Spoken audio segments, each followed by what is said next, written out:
আজকে জামাইকে নিয়ে চলে গেলাম শপিং এ এবং তাকে পটিয়ে একটার জায়গায় দুইটা জিনিস কিনে নিয়ে এসেছি। কেনাকাটা সবকিছু তোমাদের সাথে শেয়ার করবো আর বলবো আজকে বিকালে নাস্তার আয়োজনে কি রেডি করলাম। হ্যালো, আসসালামু আলাইকুম everyone, this is Lamis and welcome to Lamis and show. আজকে দিনটাই কিন্তু শুরু হয়েছে একদম মন খারাপের মতো করে। সারাদিন এরকম বৃষ্টি দেখলে কিন্তু একদমই ভালো লাগে না, কারণ অনেকগুলো জেলা বন্যা দুর্গত অবস্থায় রয়েছে, যাদের সবার জন্য অনেক দোয়া থাকবে আর আমার তরফ থেকে যতটুকু সাহায্য করার আমি তা অবশ্যই করব। আচ্ছা, এদিকে কথা বলতে বলতে আমি আর শোভন আগের দিনের লেফট ওভার চাউমিন আর স্যুপ দিয়ে ব্রেকফাস্টটা করে ফেললাম। এগুলো কিন্তু ব্রেকফাস্টের জন্য একদমই হেলদি না, তবে আমাদের দুজনের কেন জানি ফাস্টফুড আইটেম খুবই পছন্দ। ব্রেকফাস্ট শেষ করে কিন্তু আমি কাজে লেগে পড়লাম, আর আজকে আমার মেইন কাজ হচ্ছে খুব সুন্দর করে একটা ডিপ ক্লিন করা আমার রুমটাকে। আর এই বেড কভারটা আমি তোমাদের সাথে সেদিন শেয়ার করেছিলাম যে নতুন কিনেছি, আর এটা বিছানোর মাত্রই না আমার রুমের লুকটাই মনে হচ্ছে চেঞ্জ হয়ে গিয়েছে। আচ্ছা, তোমাদের কাছে কেমন লেগেছে তা কিন্তু অবশ্যই শেয়ার করবে। তার আগে বলে নেই, এটা কিন্তু আমার জামাই শোভনের টেবিল। ওর এই টেবিলটা আমি দিনে কমপক্ষে 10 থেকে 15 বার গোছাই, কিন্তু ও বাচ্চাদের মতো এটাকে বারবার অগোছালো করে। আমি যতবার গোছাবো ও মনে হয় এটা চ্যালেঞ্জ নিয়েছে যে আমি গোছাবো আর ও এটাকে অগোছালো করবে। আচ্ছা, এদিকে ওর জিনিসপত্র গোছগাছ শেষ করে আমি আমার ভ্যানিটি টেবিলটা কিন্তু সুন্দর করে গুছিয়ে নিচ্ছিলাম। আমি জানি না এত ধুলাবালি কোথ থেকে আসে। 24 ঘন্টা যদি দরজা জানালা বন্ধ করে রাখি তাও দেখবো যে এতগুলা ধুলা।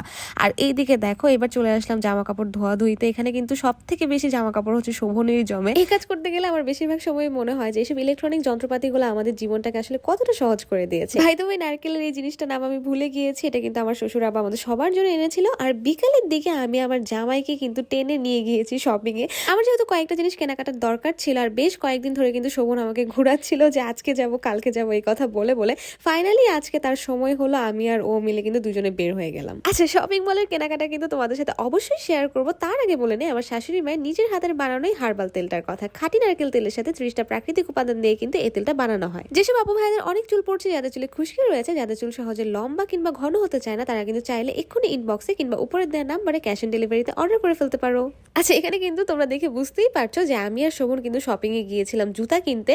আর কয়েকদিন ধরে আমার হচ্ছে স্লিপারের খুব দরকার ছিল, সো এই উদ্দেশ্য নিয়ে বের হয়ে গিয়েছিলাম। তবে আমি একটা পছন্দ করার পর আমার জামাই কিন্তু আমাকে 2 জোড়াই কিনে দিয়েছে। আর এখানে দেখো, সে নিজের জন্য স্লিপার খুঁজছিল, কিন্তু মাশাআল্লাহ আমার জামাইয়ের পা এত বড়, এখানে ওর সাইজে জুতাই পাওয়া যাচ্ছিল না।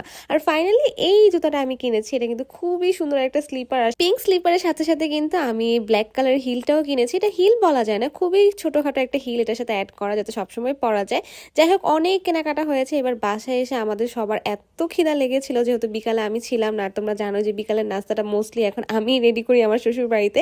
তো বাসায় যেহেতু পাস্তা ছিল, আর আমার হাতের পাস্তা কিন্তু মাশাআল্লাহ বেশ মজা হয়, তো আমি ভাবলাম যে সবার জন্য পাস্তাই রান্না করে ফেলি। আর কথায় আছে না যে সৃষ্টিকর্তা কিন্তু বুঝে শুনে জোড়া সৃষ্টি করে। আমি যেমন এইসব জাঙ্ক ফুড ফাস্টফুড আইটেম রান্না করতে পছন্দ করি বা খেতে অনেক বেশি পছন্দ করি, আমার জামাইও কিন্তু এগুলো অনেক বেশি পছন্দ করে। মানে ওকে যদি ভাত তরকারি না দিয়ে ফাস্টফুড আইটেম রেডি করে দেওয়া হয়, ও কিন্তু খুশি মনে সেগুলো খেয়ে নিবে। রান্না যাতে মজা হয় তার জন্য কিন্তু আমি সবকিছু অ্যাড করেছি। চিকেনের পাশাপাশি কিন্তু আমি ডিমও দিয়েছি।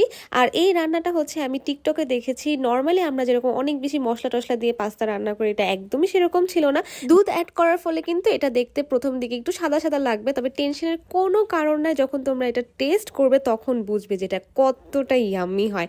ফাইনালি কিন্তু আমার রান্নাও রেডি হয়ে গিয়েছে। আমি সবাইকে ডাকাডাকি করছিলাম খাওয়ার জন্য। যে কোনো একটা রেসিপি ট্রাই করার পর সবাই যখন সেটার ভালো রিভিউ দেয়, তার থেকে আনন্দের কিন্তু আর কিছুই হতে পারে না। শোভনের পাশাপাশি আমার ননদ ইউকাও কিন্তু এসব খাবার খুবই পছন্দ করে। আর ও যেহেতু ছোট মানুষ আমাদের ফ্যামিলির, তাই সব থেকে প্রথমে ওকে দিয়েই শুরু করলাম। আর খেয়ে তো ভীষণ ভালো রিভিউ দিল। ভাই, একটা জিনিস শেয়ার করছি, সেটা হচ্ছে তোমরা যারা আমাদের মতো ফেসবুক ইউটিউব থেকে টাকা ইনকাম করতে চাও আর শোভনের কাছ থেকে কন্টেন্ট ক্রিয়েশনের ব্যাপারে শিখতে চাও, তারা কিন্তু এক্ষুনি যোগাযোগ করবে আমাদের সাথে। পরবর্তী ব্যাচ কিন্তু 1 তারিখ থেকে শুরু হবে। সো আজকের মতো ব্লগ এই পর্যন্ত। টাটা, বাই বাই, আল্লাহ হাফিজ।